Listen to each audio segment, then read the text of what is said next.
Hey, Southeast Missouri sports fans. Enjoy the show and want to take it on the go? You can find every episode on Apple Podcasts, Spotify, Amazon Music, or YouTube. Tune in as they air by searching SEMO Sports Zone wherever you may be listening.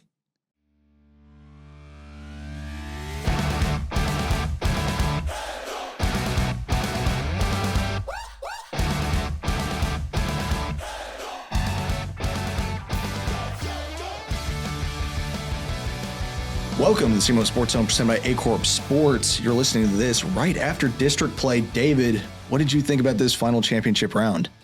We had a couple of surprises to me, but we had what we thought was, it looks very similar to last year. I mean, with the exception of one team, it's very similar to last year. But we had some really nice games. Some district champs have been crowned, and it's just now we're in the playoff season, so it gets even more intense. Yeah, 3 local, 3 not so local for us. The motivation for these teams going into this quarterfinal round, I think, is way up there at this point. You got some narratives going into it. Obviously, you've got Dexter going against Live for Life, so that's going to be a revenge game for them.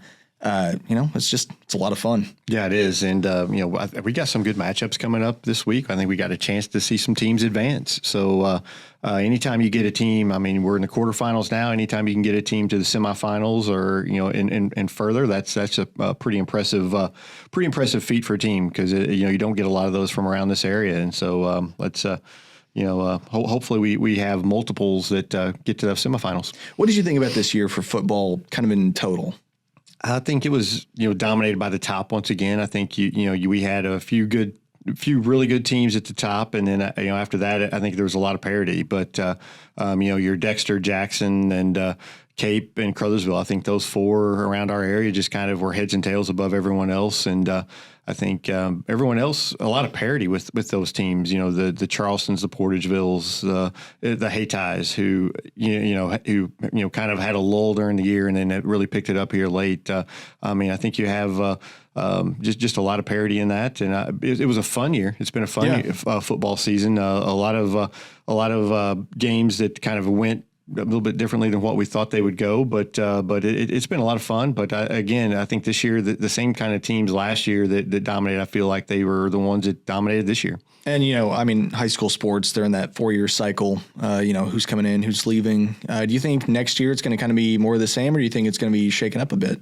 I look at Jackson to be still good next year. I look at Cape Central to be good next year. Dexter, I think, will still be good next year, even though they lose some key pieces. Crothersville, I think, will be good next year. So those 4 teams, I think, will continue to be good. As good as this year, I don't know. We'll wait and see. A lot can happen between now and then, but I think they're going to be good. I think we have some teams like Charleston and Hayti is just, they're loaded with younger talent. I think they're going to be, continue to climb. Portageville, they kind of came on it late in the year. So I think we're going to have some teams that are built up, and I think we may have a year next year that's a little bit, little bit more top heavy. Sure. You want to go ahead and get into Friday scores? Absolutely. Going from Class 1, we've got Hayti at Portageville, 38-13. Yeah, Portageville kind of became Hayti in this one. Hayti all year long had kind of been known for penalties and turnovers, and Portageville kind of had that to plague them. They didn't take advantage of their opportunities, and Hayti did. And Hayti, this game was a pretty close game. In the second quarter, it's close. It's 12-6 Hayti.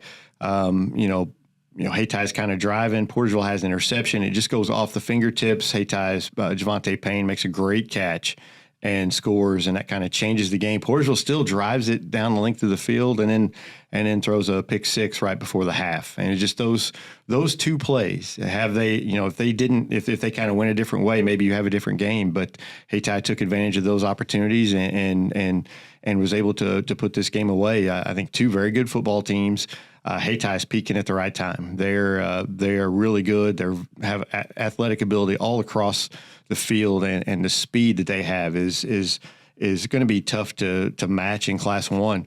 I think it comes down to penalties. If they can limit the penalties, which they did against Portageville, and turnovers, I think they've got a chance to go a long way. And I think that was a really nice game plan from the Hayti coaches. I think they did a really nice job kind of controlling Portageville's run game, and Portageville was not able to throw it all. I think they were 2 of 17 throwing the football, and that's you need more than that. But Hayti played very well and definitely deserved to win this game. Yeah, and I think for Hayti, we talk about him early in the season of just like, okay, this is the team to look for. And, injuries piled up, everything like that. They're going into this quarterfinal 6-4, I think, right now. Yeah, I think 6-5, I think. Yeah. 6-5. And so you look at that, and I can kind of see why at the start of this district tournament, you're like, well, Portersville's my team to kind of win it out. And, I don't think you were wrong in that opinion. It just kind of shows that, like, hey, that early season, I mean, that can affect a lot of people's opinions on things. But once you're into this district play and once you're kind of, hitting your stride, I think that's where it becomes the most important thing. Yeah. They're playing their best at the right time. And man, after that Saxony game, I was kind of wavering on my Portersville pick last week, because it was, they looked really good against Saxony and they came into this game and looked just as good. Portersville, Portersville had a great, they win like 6 in a row, I think 5 or 6 in a row. Something like that. At the end of the year and just weren't beating themselves. But Hayti put that pressure on them and you have those turnovers, you have those penalties and just in key moments. And you can't do that against a team like Hayti. And where Hayti had that earlier in the year, it was Portersville that kind of bit on, in the district championship game. And Hayti, I mean, Coach Robinson, he's been there before. He's got a state title. Yeah. And, he knows how to get his team prepared for these type games. And they were prepared and they were ready to go and just took away the passing game, made Portersville one-dimensional. Portersville still ran the ball pretty well, but just not enough. And you have against a team like Hayti, you got to have everything clicking, and it just wasn't. And Portersville, they had a really nice season. Coach Bidwell, they started slow, but they really picked it up at the end of the year and looked good. And they've got a lot coming back, and so it'll be interesting to see how they improve a year from now. But Hayti, man, they're peaking at the right time, and I think they've got a great chance to go up to Vandalia and get a win there. Yeah, athletic talent, momentum, and a great coaching staff. I mean, that can make all the difference. Absolutely. And then moving on, we've got St. Pius at Crothersville, 28-14. Yeah, this one, I thought it would be close. St. Pius, took Crothersville to the wire the first time, and they just are kind of 3 yards in a cloud of dust. They're not, they're going to run the ball, and when they're done running, they're going to run some more. It's just, they really, just kind of grind you down, keep your offense off the field. I think Crothersville scored the first 2 times they had the ball. Hit a big pass play on the first series. Bryant scored on the second series, and here you are, you're up 14-7, and it's kind of going Crothersville's way, but then it just kind of went away. St. Pius made some adjustments, and they just really kind of took care of the football and just kind of grinded it out. Crothersville made a mistake there in the third quarter. And I think they ran 3 plays in the third quarter, 3 or 4 plays. I mean, because St. Pius just controlled the football, and you got to have Sammy Bryant on the field. You've got to have Hudgens on the field throwing some passes. You've got to, and St. Pius just kind of, took them out of their routine, or out of their, they just couldn't get in a good flow and just couldn't score. And St. Pius scored late to win it. It was just a really nice game, but it completely went St. Pius's way. Well, you look at like the contrast between this game and, the one I have for reference is, Crothersville Sykeston, where it's very explosive for both teams.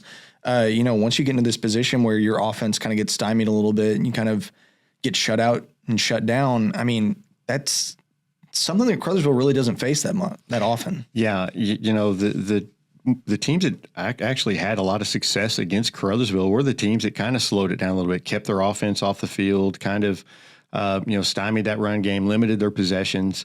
And, if you got into a shootout with Crothersville, you were in trouble. But if you were able to limit those possessions, and that's what St. Pius did. They came in with a great game plan and were able just to run and get, pick up just enough yards to continue those drives, just keep moving the chains. And they were able to do that and score. And it's just a really, really nice game plan from St. Pius. And, they're a good team. They played a tough schedule.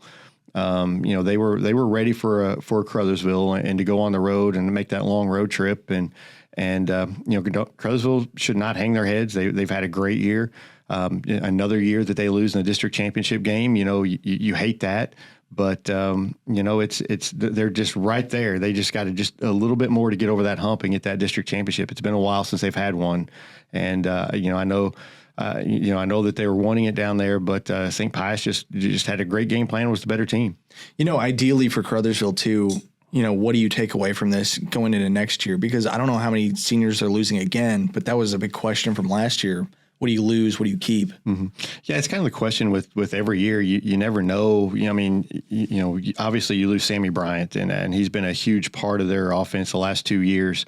But you lost Jermonte Alexander last year, and you were able to regroup this year. You return your quarterback. You return a couple of very fast wide receivers. So I think they're going to be fine. They may kind of change their identity a little bit and throw the ball a little bit more. Maybe those wide receivers move to a running back. Who knows? A lot can happen, but I think they've got a lot of talent down there. They've got, their program's in a great spot, and I think that they're just going to reload each year. Crothersville for the longest time each year was different names, but they were just reloaded, and I think they're kind of in that same cycle right now where they're just they've got a lot of talent there, and they're just going to continue to reload. You want to talk about momentum too? Losing in your district final 2 years in a row, if that doesn't put a chip on your shoulder, I don't know what does. Yeah, it's right there, and the game was close. It was a little bit closer than last year's district championship game. It was there. It was a 1-score game in that fourth quarter, and then before St. Pius hit a big play there at the end, but it was there, and you can taste it, and it just makes you want it that much more the next year. So the kids coming back, that's going to be a big motivating factor for them, and that they're going to get after it. Their coaching staff's going to get after it. They got a great coaching staff there that does a really nice job with their players, and it's just if you're Crothersville, you just got that little bit to get over the hump, and they just continue to run into some private schools that just kind of get in their way, but that's not an excuse. They've got a very good team. They've got the talent to overcome that, and I think that they'll just continue to get better, hit the weight room in the off season, continue to get better, and Crothersville's going to get one sooner rather than later. Absolutely. Moving on to Class 3, we've got Potosi at Dexter, 12-33. Yeah, this game was a lot different than last year. Dexter came into last year's game against St. Genevieve. They weren't, I don't know, something was just off in that game. They played a terrible first half. It just seemed like they were just all, just discombobulated. Just couldn't get things going. This year was not that. They came in, they immediately hit a big play and scored on a turnbow run. They scored quickly. And once you kind of get that early score, and then early 2 scores, and then early 3 scores, and you kind of get things rolling, that puts a lot of nerves and things at ease. And I think Dexter was just very prepared for this game, ready to go, and just ready for that moment. And they what Turnbow put on a show, Hrvojevic. The whole offense and defense just did a tremendous job in this game. Yeah, and kind of across the board too. I think defense-wise, I think that was the thing I was the most impressed about, because Potosi, it never felt like, I don't know how many of their possessions were just a 3 and out, but that felt like what I was watching the majority of the game. As far as your offense goes, when your wide receivers start blocking for you, you've got the team bought in. Yeah, that second half run, Hrvojevic's touchdown run, Noah Tenen got out in front, and was just a great blocking effort from him. Just multiple blocks, and it was just a fun thing to watch. And when you've got things rolling like that, that's just everybody's on the same page. Everybody's doing the jobs that they need to do. A credit to the coaching staff there, credit to the players. They were ready to play and did a tremendous job. They were. It was just a nice game all around. I thought Potosi, Noah Walton is a great running back for them, and Dexter did a great job shutting him down. He did have some good runs, but for the most part, Dexter contained him, and they're one of the few teams that have done that this year. He's a fantastic running back, and just a really nice. Again, very prepared. You could tell Dexter was did everything they needed to do. Turnbow is just, again, he's one of the top. In my opinion, he's one of the top 3 offensive players in the area. Or overall players, because he's good on defense as well. You've got some really good people on defense. Baron Greer, I mean, he had a great night. It seemed like he was everywhere all night long. And you've got a lot of other guys as well. Womble in the backfield making some key sacks. It was just a well-rounded game for Dexter, and they played great offensively and defensively. And that's something you want to carry into this next game because they have Lift for Life again, and that's going to be an interesting matchup with the team that knocked them out last year. Yeah, and we kind of. The only thing I would say was just kind of like a mar on the game a little bit with special teams. I feel like there was a little bit cleaning up that could have been done there. Obviously, you've got it was the punt that was just kind of low snap. You had to kneel to get it. Knee touched the ground. That's a turnover on downs. That's unfortunate. Potosi scored off that possession, I believe. But, score-wise, 12-33, it wasn't even as close as the score even says. Yeah, they got it. What was it, 26-12 at one point? But it really never felt like that Dexter was in any danger there. You just felt like it was just a matter of time before that clock just ran out. It was not a, I never really felt like against the Park Hills in the Park Hills game, you kind of, you're looking at the clock, and even though you had the lead, it's like, come on, this could get bad quick. In this game, it never felt like that. It felt like Dexter had it in hand the whole time. Yeah, you made a couple of mistakes and that cost you, but you had built a big enough lead at that point that you really didn't feel like you were in any danger. And those are mistakes that you'll work on this week in practice and try to eliminate. But yeah, I think Dexter's in a good place. They're playing really well. I think that Park Hills game was maybe a good wake up call for them because they played really well since then. And I think that's sometimes you need that wake up call a little bit just to kind of just give you that little bit of extra momentum that you're needing to kind of get focused, and I think that was a big factor for them. Yeah, I mean, an undefeated regular season looks nice and it feels great, but making a more in-depth run in postseason, I feel like means a lot more. Yeah, that trophy, you still got that first place trophy in district, and that's what it essentially is the big key thing. And you don't get a lot of back-to-back district titles at Dexter. It's happened a few times, but it doesn't happen a lot. And this is one of those things that you take advantage of whenever you have them. And Dexter has done that this year, and that loss, in the scheme of things, doesn't mean anything. And then moving on to Class 4, I've got North County Festus 24-42.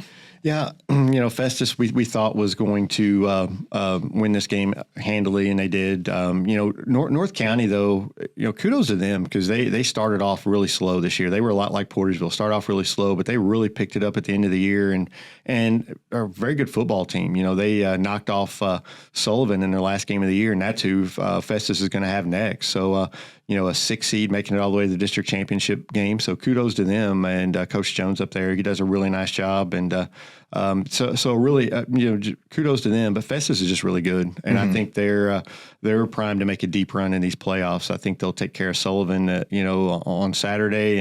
And I think they'll continue to move on. They'll have a chance to play a really good, I think Kearney team is who they would play in the semifinals. So, that would be an interesting game, but I think Festus has it rolling up there. They're talk about cycles. They're in a really good cycle of players, and they got a great coaching staff, and they're just kind of rolling right now, and just rolled through this district.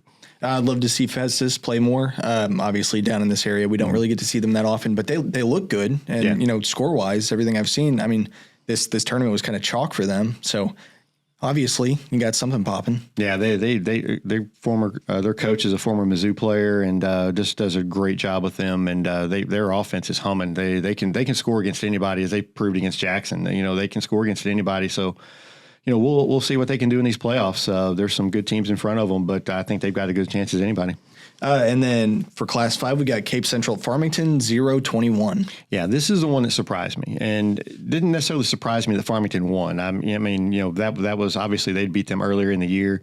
I thought Cape might get them in a revenge situation, but Farmington was ready. What surprised me was Farmington didn't give up any points, and they'd not shown me, this year, the ability to shut out a team really, especially a team like Cape. And Cape had been playing well offensively. They'd been getting healthy. And but still, Farmington just came in with a great game plan, and Cape just could not capitalize on anything. I mean, anytime they had an opportunity, it just seemed like anything that could go wrong did go wrong for them. And they just could not get going, and Farmington did. Farmington didn't have a great night offensively either. Cape's defense kept them in the game as long as they could, but Farmington just, I thought, outplayed them and outcoached them. Yeah, I believe Boyd was held to 70 yards, somewhere around something there. like that. So if Farmington comes in with that kind of game plan, I mean, you have to make adjustments to kind of fix that, and obviously Cape didn't do that. Yeah, it's a tough, just tough situation for Cape because in a game where you need to play your best, they didn't, and that's just unfortunate. They really couldn't get the passing game going, and that's kind of been one of the things all year that they haven't been able to throw it a ton, and Farmington just kind of shut down the running game, even with Boyd in the lineup. So it was just like I said, a great game plan from Coach Eckley. We know he's a good coach, and typically he's known for offense, but in this game it was defense. I thought they really had just a great defensive plan. Really kind of frustrated Cape Central. Cape Central just could not get anything going, and I think they had 3 drives inside the 20 that they weren't able to score on, and stuff like that. You got to take advantage of your opportunities, and they just weren't able to do it. Yeah, and for Cape, I mean, I think frustrating is kind of the key word for the year. Just things not going your way, and I mean, it is what it is. But for a team that's kind of used to winning this district, I mean, it's tough. It's a tough loss. Yeah, it is. Second year in a row they lose in the district championship game. Obviously, last year they lost to Cardinal Ritter. That was a different beast. But this was a winnable district, and it's unfortunate they had 17 seniors that they're going to lose. They've got a lot coming back, though. I think they'll be fine. Good coaching staff, good young talent coming up, so they're going to be fine. But man, it was just a missed opportunity. I think they just they only 170 yards, I think, of total offense. So they just could not just get things going, and you have those games during the course of the year. I mean, you can look at every team. And every team's had that one game where they just kind of struggled offensively or struggled defensively or just couldn't get things going. And this was unfortunately that type of game for Cape. And it was just they just could not get over the hump. And it is what it is. I mean, that's just kind of how the ball bounces at that point. Yeah, it's unfortunate. Cape has had some that unfortunate where it happens not only in football, but they've had that happen in basketball, where they've had a really good year and then you get that district championship game and you just can't get over that hump and get that win. And it's just unfortunate, and you feel bad for the kids and the coaching staff, but you got to feel good for Farmington. I mean, first year for Coach Eckley and he gets a district title, and it's only going to get bigger and better for them as he gets his program really installed and everything. So that Farmington could be a problem coming up for a lot of the teams around here if they, with Coach Eckley up there. Absolutely. And talking about where Coach Eckley departed from, Jackson won. That's an understatement. Northwest of Jackson, 770. Yeah.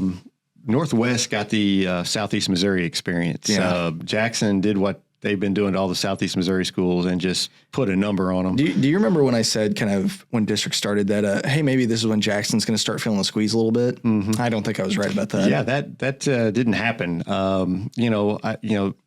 In years past, they've been playing Seckman in these district championship games, and Seckman could give a little bit of a fight, and typically weren't always turbo clocked. It was, they could score some points, and Northwest, I believe this is their first ever district championship game they played in, and it was an experience for them coming down to the pit. The pit was rocking, and the field was rocking because Jackson just put it on them, and just that was a dominating performance. And Jackson is primed and ready for this next game that we're going to talk about here in a little bit. But Jackson, I mean, my gosh, I mean, what did they do wrong? I mean, their defense is outstanding. And, we talk about their offense; they put up 70 points, but their defense, I've talked about it all year, is just to me, their defense is a huge benefit for them.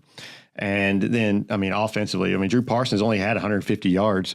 54 on the very first play. I mean, but he didn't need him. I mean, you don't need. He could throw for 300 a game if he had to, but he doesn't have to. And you got Jalen Hampton. 143 yards on 13 carries, 5 touchdowns. Well, okay, they're not. I mean, the 5 touchdowns is nice, but the 143 yards, that's not great number. I mean, it's not 300 yards like the Mizzou running back had the other night. But man, you don't have to. There's so many weapons, and then you got on defense, you just got weapons everywhere. It's just They are a loaded football team and just they're just dominating some teams. Well, you talk about like what makes a good team in this area too, and obviously depth is one of the biggest things. Obviously, Class 6, you're going to have a lot of kids to pick from, but to have them all kind of play at the same level as your starters, I mean, you don't get that anywhere. Yeah, this is honestly one of the best high school football teams I've seen in this area in a long time. They're just phenomenal. I mean, they've got again great offense. You can score from many different ways. They've got a defense that can just lock down an opponent if they need to. They've got good corners. They've got great linebackers, and their defensive line is just I mean they're as good as any as you're going to find. I mean, it's just tough, and it's just when you've got a team like that, they're just rolling right now. And Northwest just was on the tracks at the wrong time, and congratulations to them making their first ever district championship game. And but Jackson, man, they're just rolling, and I don't know, they're just dominating everybody. How many straight is that? Straight I believe ones? It's three straight, I think. Don't hold me to that, but I think they won 3 straight now. Impressive. Yeah. You want to go ahead and talk about matchups for next week? Let's do it. I've only got the 3 listed. Not to discredit any of the teams that are going forward, but they're the 3 that count for our area. Yeah. Good luck, Farmington and Festus, but we're not going to talk about you anymore. Well, I wasn't going to put it that bluntly, but I'll put it that bluntly. Good luck to them. For Class 1, we've got Hayti at Van Far. I think Hayti rolls in this game. They played this game last year, and Van Far, put it on them. I think it was 54-6. But I look at Van Far's schedule, and it's not impressive. They've not. I think the only team that they beat with a better than 500 record was Grandview on Friday night. That's the only team that they've beaten that has a better than 500 record. They've not. I mean it. I think Haty's got too much speed. I think they're playing too well, and as long as they don't beat themselves, I think Hayti goes up there and puts it on them. Kind of gets revenge for that game last year, and Van Far is only 1-3 at home, so the home field advantage may not mean that much to them. So I think Hayti gets up there, and the weather's supposed to be nice. I think last year whenever they played, it was real muddy and just bad weather. So I think Hayti goes up there and continues this and gets to the semifinals. Yeah, I mean, everything that anybody around me has said is that this is Haty's chance to make a pretty deep run. Mm-hmm. And to your credit, I think that's completely right. They look spectacular. Offense is popping off, defense is doing what it needs to. Just both sides of the ball when it's working the way it's working. And Class 1, I feel like it's very winnable for them. Yeah, they'll run into the Salisbury Stakes, as I like to call them. I think they're the Panthers, but I like to call them the Salisbury Stakes. But they're a dominant Class 1 team. They're 11-0. I think they're averaging like 55 points a game or something. I mean, they're really tough, and they play a pretty good schedule over there. But hey, you got to get there and play them. Get the semifinal, then anything can happen. So this is the game that I think that they've got to get through, and I think they do that in a big way and get that matchup with the Stakes. I'm looking for a joke. The only one I've got is Hayti has to go very Van far away. Yeah, taking the van very far. And then for Class 3, we've got Dexter Live for Life. This is a rematch from last year. Do you think anything has changed since last year? Yes and no.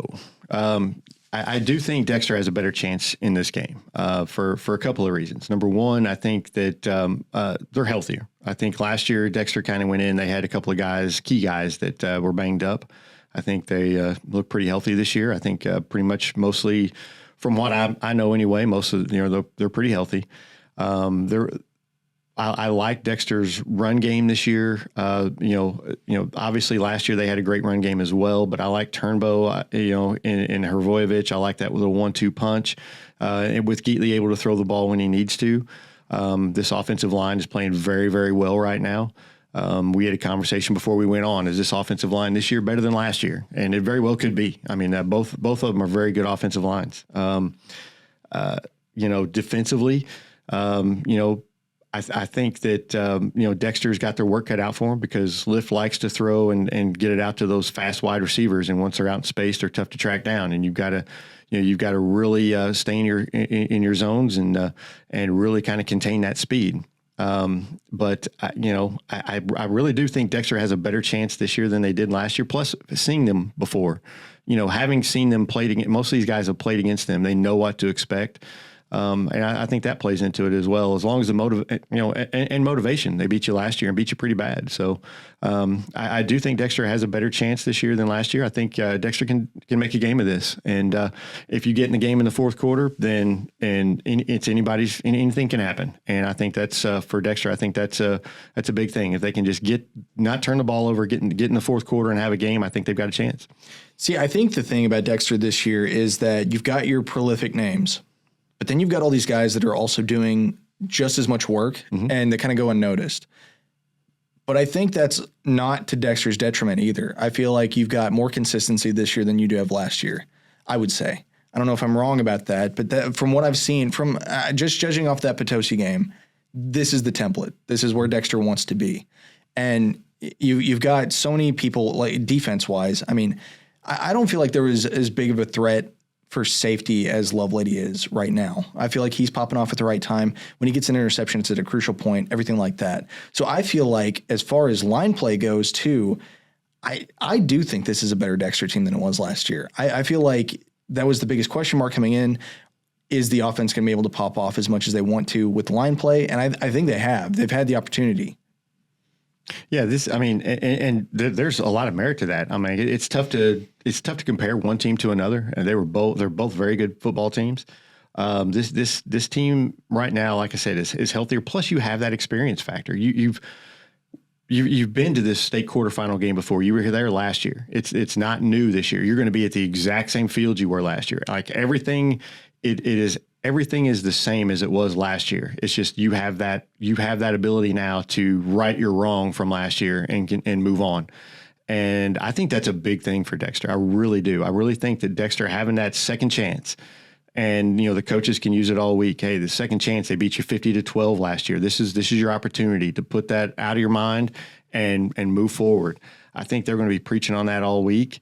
I don't think this Lift for Life team is as good as they were last year. I think they make a lot of mistakes.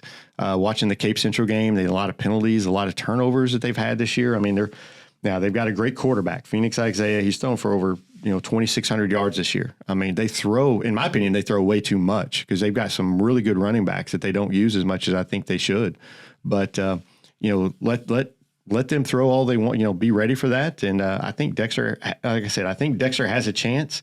I think they've got to control the clock, keep that offense off the field, and they have the perfect offense to do that. It's a lot like St. Pius against Crothersville. If you keep their offense off the field, it's really tough for them to score. And so if Dexter can control the clock, not turn the ball over, that's a big thing. They had some turnovers last year that really hurt them.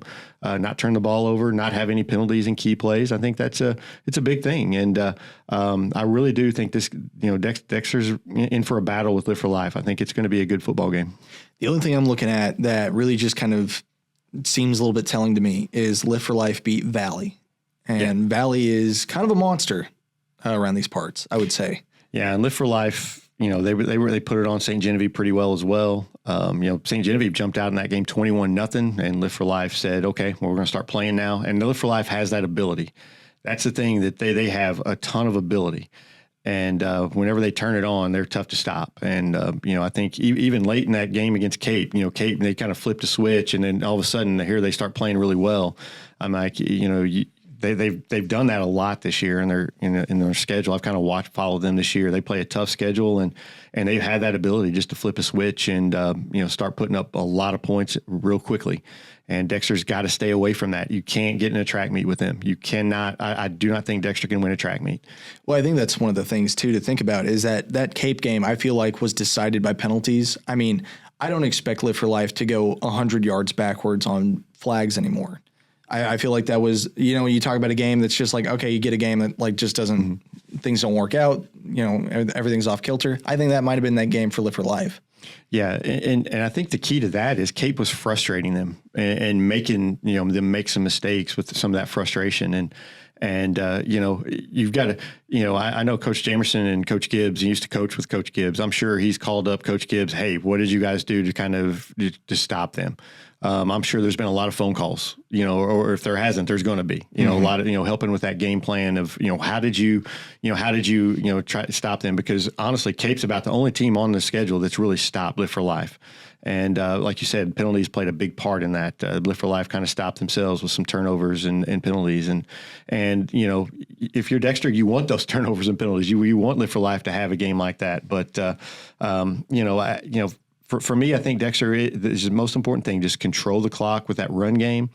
Throw when you have to, but kind of mix it in. But I think it's more important is that running game. You just kind of stay on schedule, stay ahead of the sticks, keep that offense off the field, and kind of frustrate them a lot. Again, a lot like St. Pius did Crothersville, and I think that will go a long way toward helping Dexter. Remains to be seen. Yeah, I'm hopeful. I am too. I hope Dexter goes up there and puts a good performance in and plays well. And I think that's and I think they will. I think I think the experience of having been up there before, this is just basically a rewind and have a chance to do it again type game. I think that bodes well for Dexter. Yeah, district champs. I think you can, if that's as far as you go, already successful season again. But just to put a bow on it and say, all right, beat Live for Life. I mean, that would feel. Yeah, that would be a great bow on your season for sure. Absolutely. And then moving on, we've got CBC at Jackson. The game. In my opinion, it's the game of the day. 2 11-0s, Class 6.